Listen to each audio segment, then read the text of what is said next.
is December now. So welcome back to the channel. I'm so glad you guys are here. If it's your first time, please don't forget to subscribe for more awesome whispered content, or if you just haven't already. I say this like there's some people that I watch consistently enough and I haven't subscribed to, so they find the notifications annoying or whatever else. But it really does support the channel, so I'll try to do that. And I always say to comment for people to comment and stuff like that, but then thinking about it, I don't really comment on people's videos even though I enjoy them and all of that, so maybe I should start doing that. And the support means the world to me. I'll try not to ramble too much, but I'll give a few updates in this video. It's funny though, because I haven't edited at the time of filming this, and I think I'll put this out today. I haven't edited my new workout of November video, and this is why I first address what I'm about to talk about. But I'm doing a marathon training program basically, and in my last one I thought, I'll just do the program, we'll see. I started off with a 20-week program, which acts as intense. I think it's basically because when you go further down into the weeks, it literally has like, half marathon 20 miles, half marathon 20 miles, half marathon 20 miles, like 320 miles in there, which is quite a long way. Of course, the marathon is longer than that, but when I say this half marathon 20 miles, I don't mean back to back. I mean for the long runs of the week, so there's a week between each one. But as well, there's like 10k a week in tempo run and all of this. And so I think I decided to switch. I think I'm going to, from this week, switch to the 16-week plan, which when I calculate out the weeks, I think it's about even. Sometimes the long runs are a bit shorter, but because there's only 4 runs a week, that's really what I want to do it, not 5, because 5 is a bit much. Like, I did a long run yesterday, and according to my plan, I should be doing 3 runs in a row, and that's what I did last week, which wasn't so bad, like day 1, day 2, day 3, all in a row. But the thing is, it's after the day 7 of the week, and it goes straight back into day 1, which I haven't done yet. Of course, it's the first week, just finished. It's a bit much. So the new plan after the long run has a rest day. So I think I'm still going to do, depending if it gets harder, I might do the 2 rest days a week. I still think I'm going to do 6 training days a week. So I'll still have 4 runs and 2 strength train days and a rest day. And if that gets too difficult, I will take a break. So, update is that I did my first, it was from the original plan. I'm going to start on the new plan, and the new plan in the second week has 10 miles. So I might do 8 miles, because the first week I did 8 miles, we'll see, because I just did 10 miles yesterday at the time of filming this, so it's like 16.1 kilometers, if anyone uses kilometers like me. And I did it, I went into town with my parents, and I kind of did it like when they were going around town. I did it in a flatter space, kind of where the longer run that I did, the 10k recently, was. And it was better than I expected. The weather was quite windy, so when we were in a certain way, the wind was coming against you, but then when you turned around, it was with you, so that was quite good. And it started off more with it against me, so I finished up kind of with it with me, but then again the last 2 kilometers, so the wind was against me. Since the place isn't that long where I do it, so it's quite a good place to do, though it is quite a distance, but you still have to turn around a good few times. Since 16.1 kilometers is a long way, I didn't want to run through the streets, or not the roads, but like the streets, I feel like the one time, I guess maybe I wasn't in front of the tire, then the one time I actually ran through streets, like I was getting some odd looks, I swear, and it was just like to get somewhere faster, either way, I think it went quite well. The only thing I noticed is that it was better time than I thought. I wasn't trying to be super long. It's meant to be 60-90 seconds slower than your marathon pace, and I think it was not actually, it was about I think it was 60 seconds slower, like 58 seconds or whatever per mile slower, or was it 59, whatever. So it was just on the slightly under the lower end of the 60 to 90 second slower than your mile pace that it was meant to be. And it took me just under 2 hours, like 1 hour 57, which I know sounds super fast, but I'm just, proud of that. It's my longest run by 3 kilometers that I've done in a while. I didn't have to face the hills like I do around here, but I did have to face the wind. So yeah, probably would have faced wind too here. There was a bit of raining, but yeah. And what surprised me more was that it felt easier than my 10k that I did on the same kind of course. But the wind wasn't as strong that other day.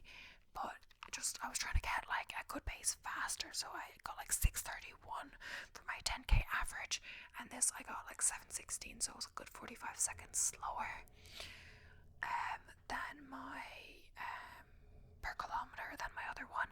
But it was a long run. It was meant to be. The other thing was more like a race. I was trying to get sub 60. This was a long run. I was trying to take it easy. I didn't put any time on my watch. Usually put pace alerts on the Garmin I use, but I didn't, and yeah, it went well. I was actually like, after a few kilometers, 3 kilometers, when I hit the turnaround where I was like, the wind was with me, even though it was raining. People were under shelter. I was like smiling, runners high or whatever. Not necessarily the last bit did get me. Last few kilometers, I kind of wanted to be over around 12 or 13, but I powered through, got through it, and I'm really happy I did. Then I met my parents like in a pub, and they had some chips, and I was picking at them, but I got a new fresh bowl of chips, and I had a cordial, which is basically like just water with some of the sugar stuff in it, which is usually free, and powered through those chips. I got a mocha in like a different place I wanted to try out, and I got myself an advent calendar as well that was reduced to like $2.50, which is really good because it's already December start. The chocolate isn't really that great. I think they're all the same, but it was a good price for it. But yeah, and the only thing is that when I got home I was quite tired, so sometimes I will take naps. I think I took total, I think I was, with the lights off, or not lights off because, it's so dark these days, but, lying in my bed for over an hour where I wasn't sleeping the whole time. And then when I got up, I made myself another coffee and just, did something on my computer, but not much. Then had dinner. The whole day was nearly gone, basically. And I decided not to upload a video last night because I was doing the run and everything. I was quite tired, I'm going to say. And it's funny because after my 10k the other day, which I did, I wasn't as tired. It was more hills and stuff, and I think it was about the same pace the other day, and maybe it was exactly the same pace, I'm not sure, but I noticed I wasn't as tired, so maybe there's a wall somewhere in there, maybe it's because I run against the wind, I don't know what. Some people say running against the wind tires them out more, but I did it, but I did feel quite tired. So with this in mind, I was talking about at dinner, my dad's talking about marathons and stuff, and I'm kind of tempted to do a marathon. I know there's for sure some in Ireland, as I was talking about in my workout video, the Dublin one's rules out kind of, because you need to enter a ballot and everything, but you can still even though it's like, in October, which is like ages away, or November even, I'm not sure. It's ages away. You have to do a ballot, or you can run for charity and fundraise a good amount of money, and the charity has to pay for your place, which is kind of expensive. So that's why maybe the fundraising goes a bit more. It has to cover that, and of course, good bit of money towards the charity, which of course is good. But I just don't really want to fundraise a lot. But what was I gonna say? I'm considering. There's a few smaller marathons in Ireland, but some don't have over 2,000 participants. So I may be considering doing one in Europe. I would, of course, flights, accommodation, all of that, but there are some budget hotels, and these ones, they don't need a ballot. You just need an entry fee, which is kind of higher than a marathon here would be. But it would be like one with a good few thousand people. So that would be really exciting. There would be pacers, with the pacers and the ones in Ireland too, and I believe stuff like that. So yeah, just entertaining the idea. I'm going to continue following the plan. If it gets too hard, maybe not, because if I'm already wiped out after 16k, who knows what it'll be like after 42. You'd think if I get to go to a new city, it'll kind of be like a holiday for me, but I think if anything, I'd stay a few days before the marathon and then go home shortly afterwards. But the thing is, I guess that's kind of good because, once you're in the marathon, the taper week, so you could just kind of explore the city before the marathon, and then afterwards you were just recovering, So you wouldn't want to do too much walking beforehand, but I'm sure you could handle a bit of walking around, explore. sights, trying the food, and then run the marathon and everything. So I maybe take a few days out to do that, to explore the city more if I was going to do that. But that sounds so exciting. But then that it is when I was training for the 10k. It's weird because I spent like 12 weeks on a 12k plan, which I haven't finished. I'm gonna go to week like 8 or something. On a 10k plan, sorry. That's so long for a 10k when the 6th week, the whole marathon is only 16 week, and I could already run a 10k at the start, but it's not very fast. Depends what your goal is. The 10k one was more to get a faster time. The marathon goal for me is not for a certain time goal, it's just to finish. So yeah, I'll stop blabbing. Sorry about that, guys. I'll put timestamps to when I actually talk about, whatever else. I could just start again, but I kind of just want to continue. But anyway, we're back with the true crime video. Sorry for all the blabbing. And this one, I think it's going to be like a shorter video anyway, so even with my blabbing, it might be shorter, I probably would have blabbed as much if it was like an hour plus, but yeah, I didn't know how short it's going to be when I'm doing it. But either way, also for the name of this one, I think Americans versus UK pronounce it different, and I saw a video that's like the correct way to pronounce it, and then there were comments saying like the UK pronounced the other way, so it's not the incorrect way, it's just a different way. And so this person is from the US. Maybe I should have to pronounce it the American way, but I'm just going to pronounce it the UK way, even though I didn't know that way before. But yeah, it's about the Elizabeth Short, where she was nicknamed the Black Dahlia, the Black Dahlia, so like Dahlia, and that's the UK way to pronounce it. So I'm just going to do that because I'm not from the UK, but I do take my pronunciations from the UK usually because I do UK English, or write it, like I put U's in colour and stuff, of course. But yeah, let's get straight into the case. Sorry for the rambling, but yeah. So this is an unsolved case. Unfortunately, that took place a while ago. But yeah, so Elizabeth Short, who was born in July 29th, 1924, and she died in January 14th or 15th, we're not exactly sure, in 1947. So she was 22 at the time of her death. She was known she is known posthumously, I'm not saying that right, but yeah, after death, as the Black Dahlia. She was an American woman found murdered in the Limerick Park neighborhood of Los Angeles, LA, California, on January 14, 15, 1947. Her case became highly publicized owing to the gruesome nature of the crime, which included the mutilation of her corpse, which was bisected at the waist. So absolutely horrible that this happened to this young woman, or to any person really. Of course, a native of Boston, Short spent her early life in New England and Florida before relocating to California, where her father lived. It's commonly held that she was an aspiring actress, though she had no acting credits or jobs during her time in LA. She would acquire the nickname of the Black Dahlia posthumously, as newspapers of the period often nicknamed particularly lurid crimes. The term may have originated from a film noir murder mystery, The Blue Dahlia, 1946. After the discovery of her body, the LA Police Department, LAPD, began an extensive investigation that produced over 150 suspects but yielded no arrests. Short's unsolved murder and the details surrounding it have had a lasting cultural intrigue, generating various theories and public speculation.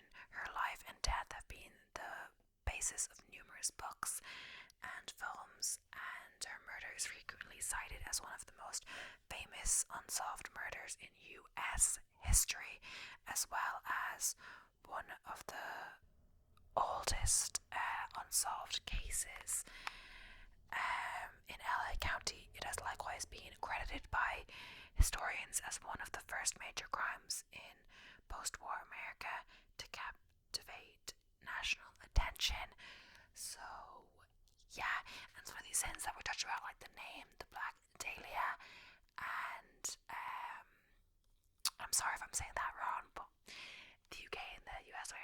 to say it, and the adaptations or how she's portrayed in films and books and stuff, we're going to talk about more towards the end of this video. But first we're going to talk about her life and her death and all of that and possible suspects. So her life and childhood. So Elizabeth Short was born on July 29th, 1924 in the Hyde Park section of Boston, Massachusetts. The third of 5 daughters of Cleo Alvin Short Jr. and his wife Phoebe May Sawyer. Her father was a United States Navy sailor and her mother was a housewife. Short's father built miniature golf courses until he lost most of his savings. In the 1929 stock market crash, I feel like I wrote something else there, but it's 1929 stock market crash. In 1930, his car was found abandoned on the Charleston Bridge, and it was assumed he had jumped into the Charles River, believing her husband to be deceased and likely to commit suicide. Short's mother began working as a bookkeeper to support the family. Troubled by bronchitis and severe asthma attacks, Short underwent lung surgery at age 15, after which doctors suggested she periodically relocate to a milder climate to prevent further respiratory problems. Her mother sent her to spend winters with the family friends in Miami, Florida. For the next 3 years, Short dropped out of Medford High School during her sophomore year. So now about her relocation to California. So in late 1942, Short's mother received a letter of apology from her presumed deceased husband, which revealed that he was in fact alive and had started a new life in California. In December, at age 18, Short relocated to Vallejo, California to live with her father, who she had not seen since she was 6, and I'm not exactly sure why this is. It could be because of her, lung problem. She wasn't meant to, I think, cold winters, she wasn't meant to endure, which obviously the West Coast and like places like California, Florida, no, Florida's not on the West Coast, but have a hotter climate, so they don't have us cold winters and stuff, so it was better for her health, as well as I think she was an aspiring actress, and maybe California was an exciting place, or it seems like an exciting place for a young person for sure. A lot of people want to move to Florida or California, when they are just 18, trying to make it as an actress, all of that. Social media nowadays and all of this. At the time, he was working at the nearby Mare Island Navy shipyard on San Francisco Bay. Arguments between Short and her father led to her moving out in January 1943. So she moved in late 1942 and moved out from her father's in late 1943, so it didn't last long. It doesn't really say here, I couldn't find anything really about why they argued or what happened, but it seems that she didn't live with him. Again, I'm not sure if she had contact with him at all, but I believe she stayed in California, yes.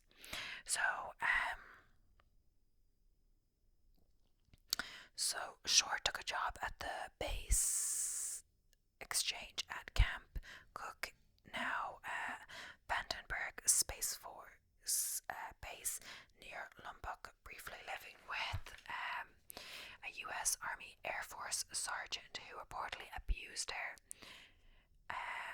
She left Lubbock in mid-1943 and moved to Santa Barbara, where she was arrested on September 23rd, 1943 for drinking at a local bar while underage. So she only moved when she was 18. Of course, the drinking age in the States usually is 21. Juvenile authorities sent her back to Massachusetts, but she returned instead to Florida, making only occasional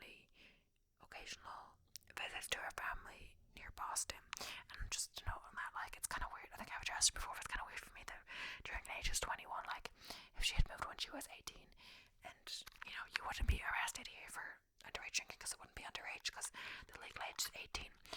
As well, in various parts of Europe, like such as Germany, the drinking age for beer and wine is 16, and drinking age for spirits is 18, and other hard liquor and stuff like that. Liquors, maybe perhaps. But yeah, you can legally buy beer and wine in the shop in Germany in 16. So I lived in France, but if I wanted to, like, I could legally buy alcohol in Germany, which I lived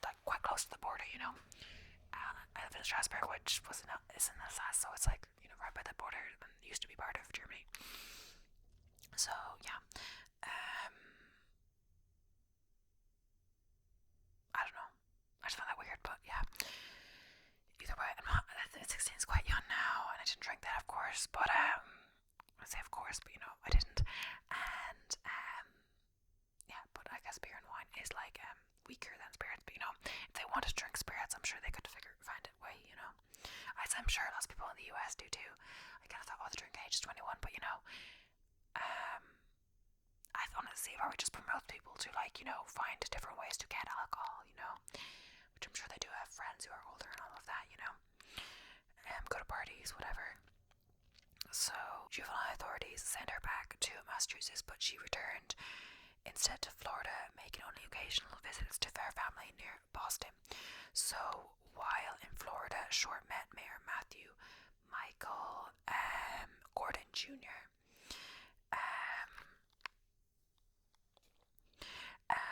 Decorated Army Air Force officer.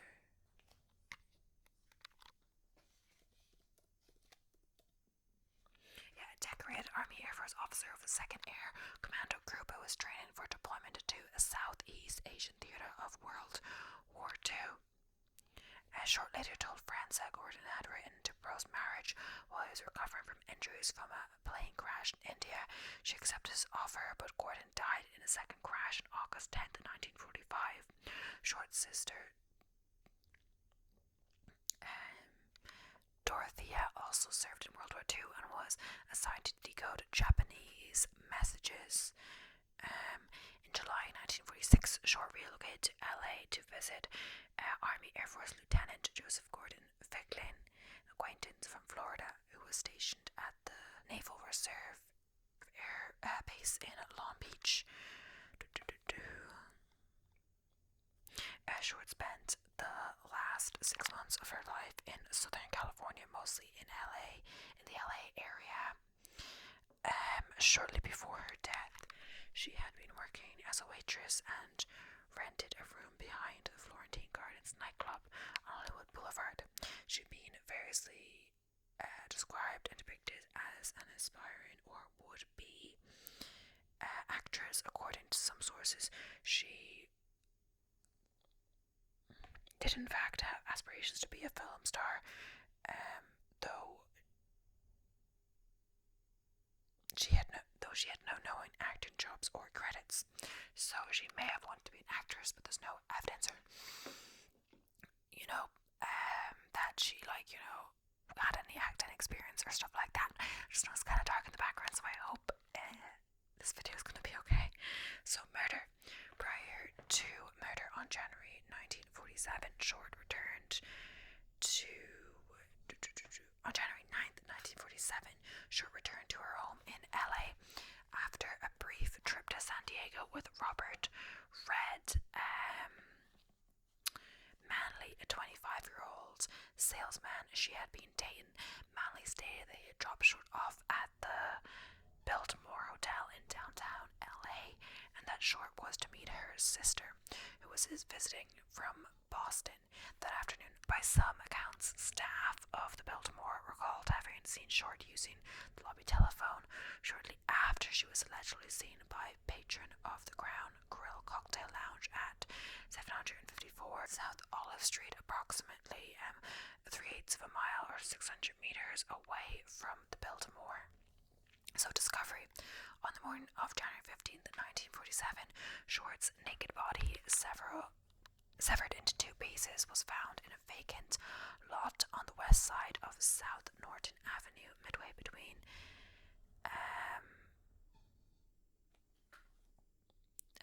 Coliseum Street and West 39th Street, in the neighborhood of Limerick Park. At the time, Limerick Park was largely undeveloped. Short's severely mutilated body was completely severed at the waist and drowned of blood, leaving her skin a pallid white. Medical examiners determined that she had been dead for around 10 hours prior to discovery, leaving her time of death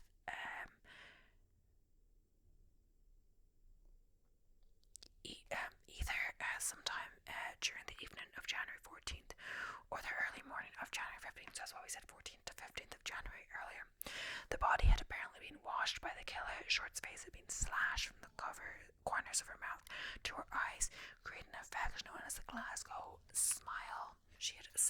cuts on her thighs and breast, where entire portions of flesh had been sliced away. The lower half of her body was positioned a foot away from the upper, and her intestines had been tucked neatly beneath her buttocks. The corpse had been posed with her hands over her head, her elbows bent at right angles, and her legs spread apart. LA Herald Express reporter Angie Underwood was among the first to arrive and took several photos of the corpse and crime scene. Near the body, detectives located heel print on the ground amid the tire tracks, and a cement sack containing watery blood was also found nearby. So now moving on to autopsy and identification. An autopsy of Short's body was performed on January 16th, 1947 by Friedrich Newbar, the LA County coroner.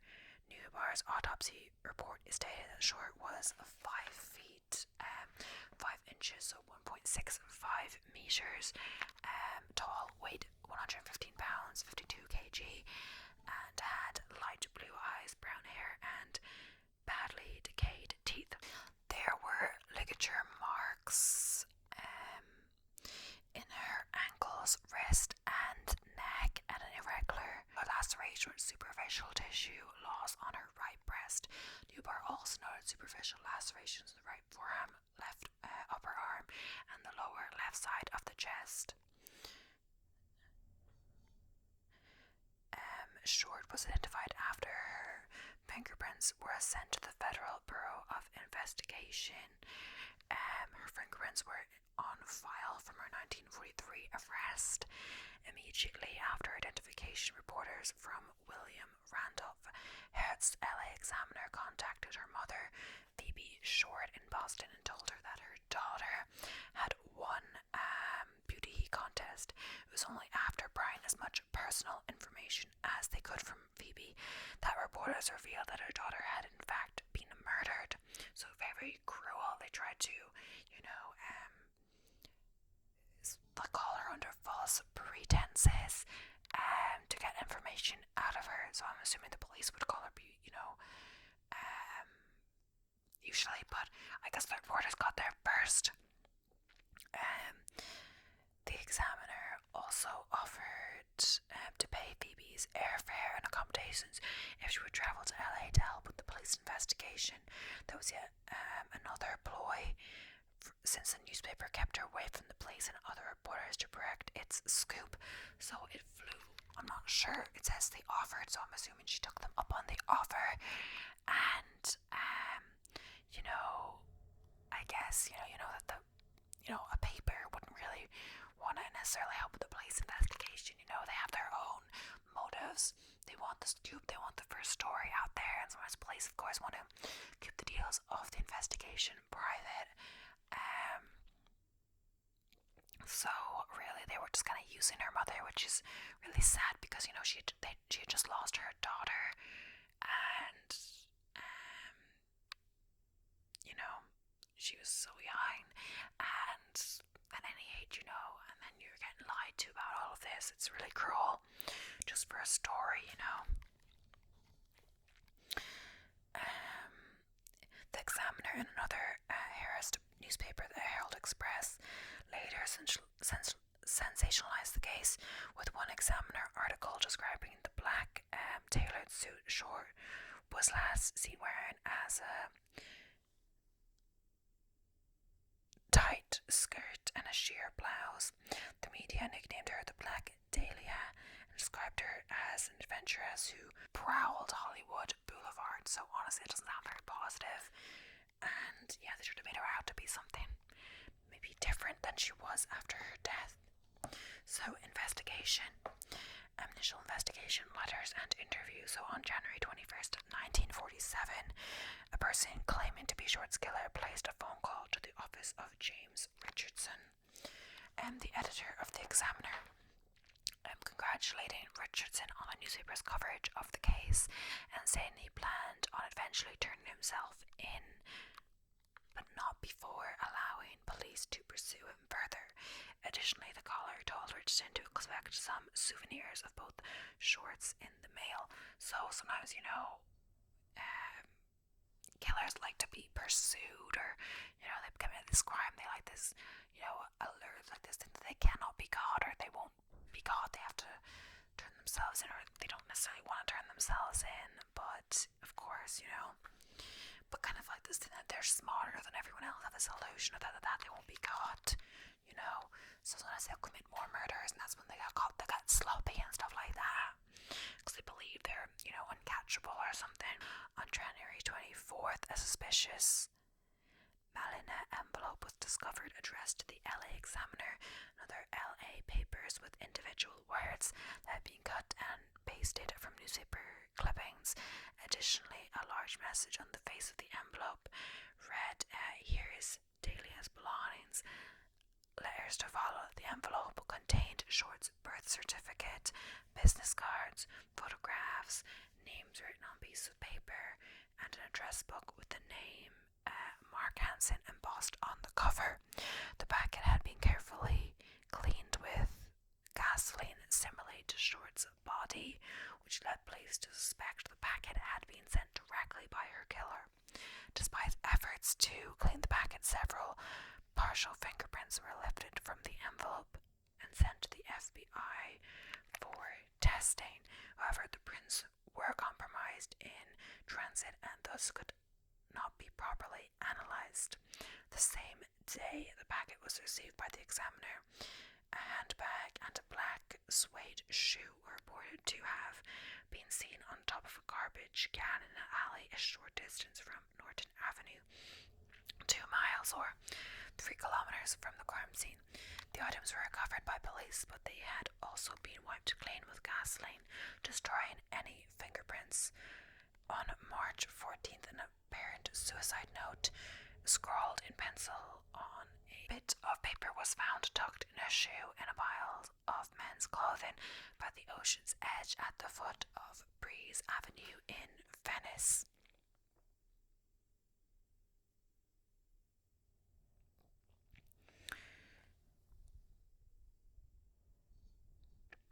The note read, "To whom it may concern, I have waited for the police to capture me for the Black Dahlia killing, but have not. I am too much of a coward to turn myself in, so this is the best way out for me. I couldn't help myself for that or this. Sorry, Mary." The pile of clothing was first seen by a beach caretaker who reported the discovery to lifeguard Captain John Dillon. Dillon immediately notified Captain Ellie Christensen of West Los Angeles Police Station. The clothes included a coat and trousers of blue herringbone tweed, a brown and white t-shirt, white jockey shorts, tan socks, and tan moccasin leather shoes, size about 8. The clothes give no clue about the identity of the owner.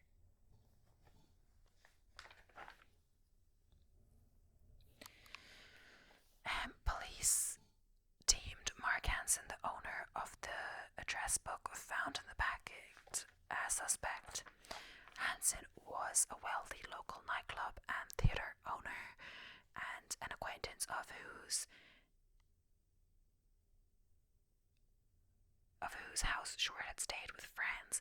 According to some sources, Hansen also confirmed that the purse and shoe discovered in the alley were in fact Short's. Anne Todd, Short's friend and roommate, told investigators that Short had recently declined sexual advances from Hansen and suggested it as a potential motive for him to kill her. However, he was cleared of suspicion in this case. In addition to Hansen, the LA Police Department, LAPD, interviewed over 150 men in the ensuing weeks whom they believed to be potential suspects. Manley, who had been one of the last people to see Short alive, was also investigated, but was cleared of suspicion after passing numerous polygraph examinations. Police also interviewed several persons found listed in Hansen's address book, including Martin Lewis, who had been an acquaintance of Short's. Lewis was able to provide an alibi for the date of Short's murder, as he was in Portland, Oregon, visiting his dying father-in-law. A total of 750 investigators from the LAPD and other departments worked on the case during its initial stages included 400 sheriff deputies and 250 California State Patrol officers. Various locations were searched for potential evidence, including storm drains throughout LA, abandoned structures, and various sites along the LA River, but the searches yielded no further evidence. City Councilman Lloyd G. Davis posted a $10,000 equivalent to $131,058 in 2022 reward for information leading police to Short's killer. After the announcement of the reward, various persons came forward with confessions, most of which police dismissed as false. Several of the false confessions were charged with obstruction of justice. So, media response decline. On January 26, another letter was received by the Examiner, this time handwritten, which read, here it is, turning in Wednesday, January 29th, 10 a.m. Had my fun at police Black Dahlia adventure. The letter also named a location at which the supposed killer would turn himself in. Police waited at the location on the morning of January 29th, but the alleged killer did not appear. Instead, at 1 p.m., the Examiner offices received another cut and pasted letter which read, I've changed my mind. You would not give me a square deal. Dahlia's killing was justified. The graphic nature of the crime and the subsequent letters received by the Examiner resulted in a media circus surrounding Short's death. Both local and national publications covered the story heavily, many of which reprinted sensationalistic reports suggesting that Short had been tortured for hours prior to her death. The information, however, was false, yet police allowed the reports to circulate as to conceal Short's true cause of death, cerebral hemorrhage, from the public. Further reports about her personal life were publicized, including details about her alleged decline in sexual advances. On February 1st, LA Daily News reported that the case had run into a stone wall with no new leads for investigators to pursue. The Examiner continued to run stories on the murder and the investigation, which was front page news for 35 days following the discovery of the body. So the grand jury and the aftermath. By the spring of 1947, Short's murder had become a cold case with few new leads. Sergeant Finis Brown, one of the lead detectives on the case, blamed the press for compromising the investigation through journalists' probing of details and unverified reporting. In September 1949, a grand jury convened to discuss inadequacies in the LAPD's homicide until based on their failure to solve numerous murders, especially those of women and children, in the previous several years, Short's being one of them.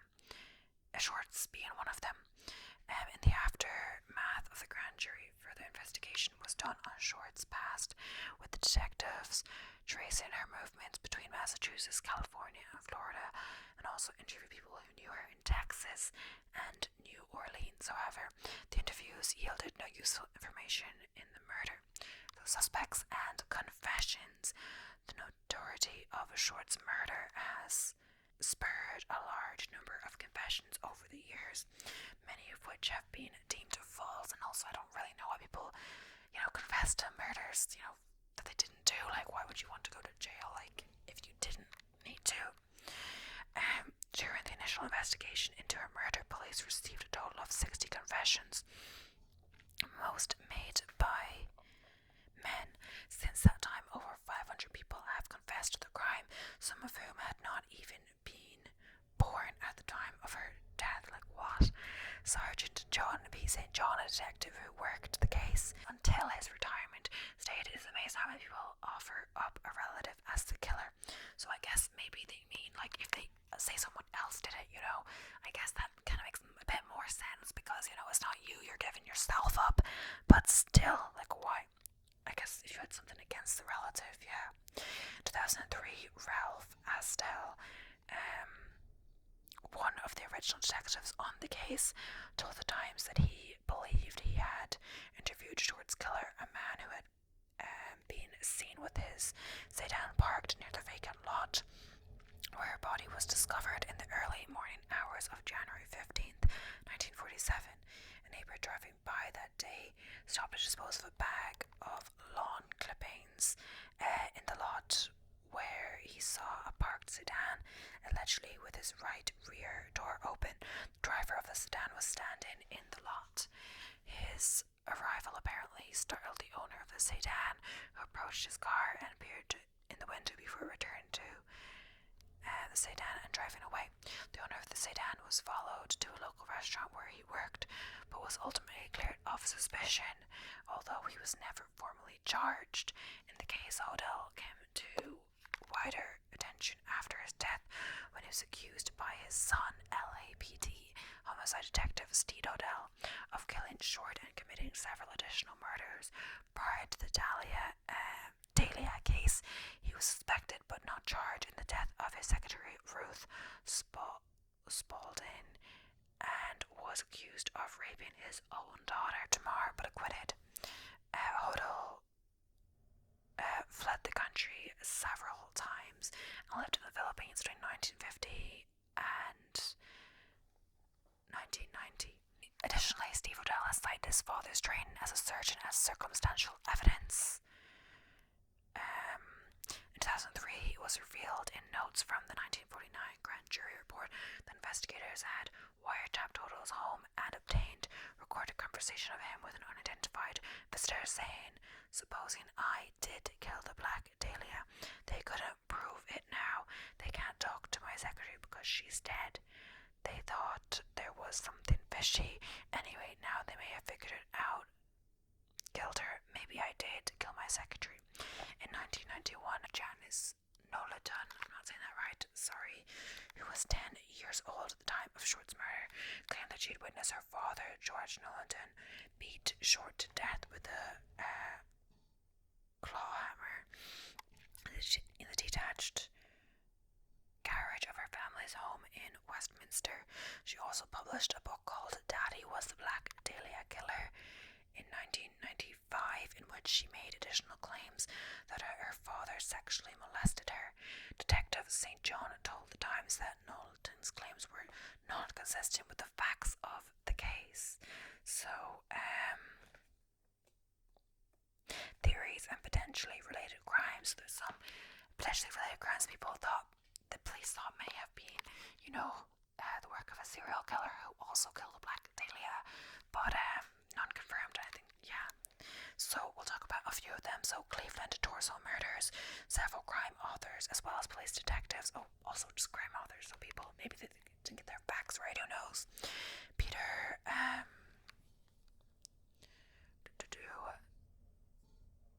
As well as police detective Peter Merlot have suspected a link between the Short murder and the Cleveland torso murders, which took place in Cleveland, Ohio between 1934 and 1938.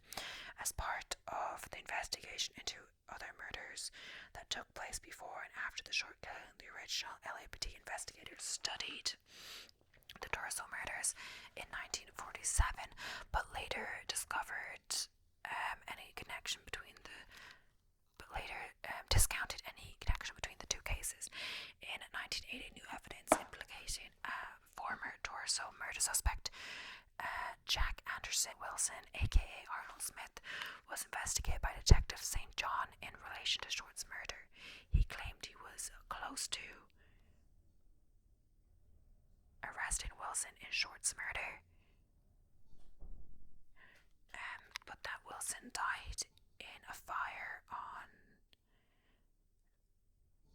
February 4th, 1982. The possible connection to the Torso murders received renewed media attention when it was profiled on the NBC series Unsolved Mysteries in 1992, on which Elliot Ness biographer Oscar Fraley suggested Ness know the identity of the killer responsible for both cases. So another one was the lipstick murders. So crime authors such as Steve Hodel and William Rasmussen have suggested a link between the Short murder and the 1946 murder and disembarkment of 6-year-old Suzanne Degnan in Chicago, Illinois. Captain Donahue of the LAPD stated publicly that he believed the Black Dahlia and the lipstick murders in Chicago were likely connected. Among the evidence cited is the fact that Short's body was found in Norton Avenue, 3 blocks west of Degnan Boulevard. Degnan being the last name of the girl from Chicago. Those were also striking similarities between the handwriting on the Degnan ransom note and that of the Black Dahlia's avenger. Both texts used a combination of capitals and small letters.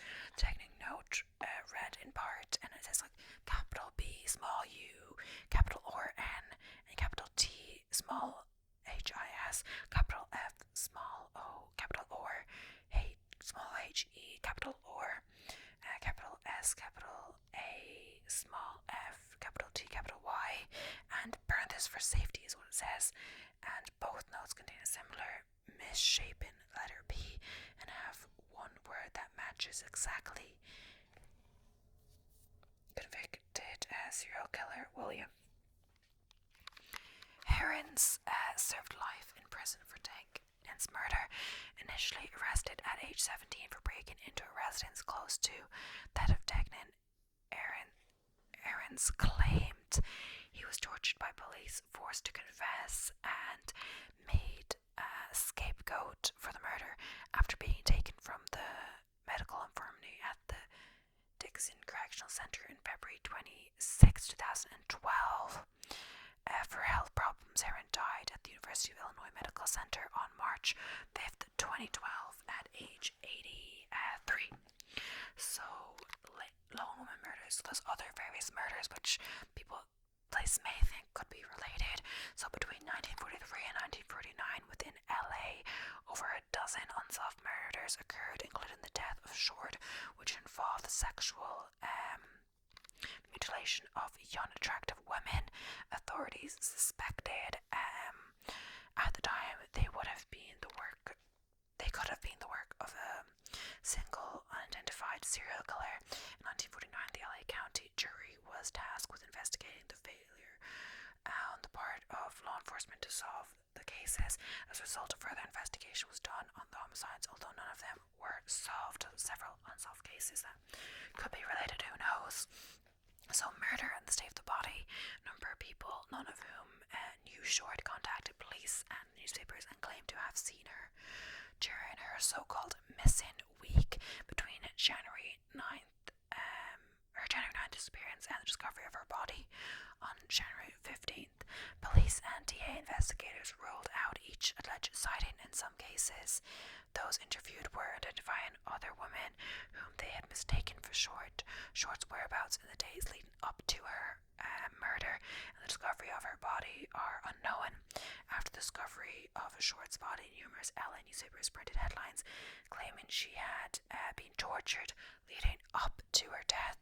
This was denied by law enforcement at the time, but they allowed the claims to circulate so as to keep Short's actual cause of death a secret from the public. We talked about that before. Some sources, such as Oliver Syrex's Crimes and Encyclopedia in 1993, state that Short's body was covered in cigarette burns inflicted on her while she was still alive, though there is no indication of this in the official autopsy report. So the nickname, according to newspapers report, shortly after the murder,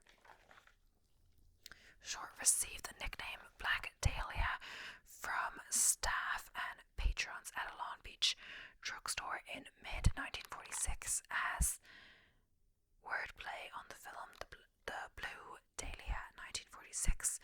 Other popularly circulated rumors claim that the media crafted the name because Short adorned her hair with dahlias. According to the FBI official website, she received the first part of the nickname from the press for her rumored penchant for sheer black clothing. Sheer black clothes, however, reports by DA investigators state that the nickname was invented by newspaper reporters covering her murder. Herald Express reporter Bevo Means, who interviewed Short's acquaintances at the drugstore, has been credited with first using the Black Dahlia, though reporters Underwood and Jack Smith have been alternatively named as its creators. While some sources claim that Short was referred to or went by the name during her life, others dispute this. Both Gilmore, Harnish, and Harnish agree that the name originated during Short's lifetime and was not a creation of the press. Harnish states that it was in fact a nickname she earned from the staff of the Long Beach drugstore she frequented. In Severed, Gilmore names A.L. Launders as the proprietor of the drugstore, though he does not provide the store's name. Prior to the circulation of the Black Dahlia name, Short's killing had been dubbed the Werewolf Murder by the Herald Express because of the brutal nature of the crime. So, alleged prostitution and sexual history. Many true crime books claim that Short lived in or visited LA at various times in the mid-1940s, including Gilmore's Severed, which claims she worked at the Hollywood Canteen. This disputed by Arnage, who states that Short did not, in fact, live in LA until after the canteen's closing in 1945. Although some of her acquaintances and several others described Short as a prostitute or call girl during her time in LA, according to Arnage, the contemporaneous grand jury proved that there was no existing evidence that she was ever a prostitute. So now moving on to the legacy. Her legacy. Short is interred at the Mountain View Cemetery in Oakland. After her younger sister Eleonora had grown up and married, their mother Phoebe moved to Oakland to be near her daughter's grave. She finally returned to the East Coast in the 1970s, where she lived into her 90s and died in 1992. On February 2nd, 1947, just 2 weeks after Short's murder, Republican State Assembly man C. Don Field was prompted by the case to introduce a bill calling for the formation of a sex offender registry. The state of California would become the first U.S. state to make the registration of sex offenders mandatory. Short's murder has been described as one of the most brutal and culturally enduring crimes in American history, and Time magazine listed it as one of the most infamous unsolved cases in the world. Short's life and death have been the basis of numerous books, television shows, and films, both fictionalized and non-fiction. Among the most famous fictional accounts of Short's death is James Ellroy's 1987 novel, The Black Dahlia, which, in addition to the murder, explored the larger fields of politics, crime, corruption, and paranoia in post-war LA. According to cultural art critic David M. Fine, Elroy's novel was adapted into a 2006 film of the same name by director Brian De Palma. Short was played by actress Mia Kirshner. Both Elroy's novel and film adaptation bear little relation to the facts of the case. That is the end of my notes. A horrible crime, as usual. None of these people like watching them, so I do them, and they're popular. But of course, it's hard to hear about all of this, especially brutal nature crimes or any crimes. Some of them that are easier to do are robberies, because people aren't hurt in the same way. But of course, any crime except for some of the insane laws, depending on what the law is bad and not approved. I don't approve of committing crimes and committing these things. I do these videos because people request them, and for some unsolved cases, if they're semi-recent, perhaps it could bring more attention to the crime. Not saying that would help really solve it, but make people aware of stuff that's happening, and also just to make you aware that of course, while the world can be a nice place and you can meet friendly people and all of this, there are horrible things that happen out there, especially if you live in a popular or a big city like LA and stuff like that. Some places, of course, have higher crime rate than others, but you have to be careful wherever you are. But yeah, hope everyone is careful out there. It's a dangerous world, especially for women, but for anyone. I hope you enjoyed the video, and let me know if you have a certain request. I did this one. Well, I was nearly done it anyway. In November, I had less true crime because I was doing NaNoWriMo, but I just thought of this the other day because I got a request to do more true crime or do true crime again. I thought maybe I'll do December as more of a true crime month, but of course it's going to be difficult because I'm still going to try to edit my usual videos and stuff like that and film videos, so I only get to planning after I do my stuff of the day. But in November I dedicated an hour and a half, 2 hours to writing. More if I was procrastinating, so maybe I can dedicate that to writing some notes and doing some true crime. Who knows? I'll try for at least one a week. Probably won't get more than that, but who knows? I hope you enjoyed, and I'll see you in the next one. If you haven't subscribed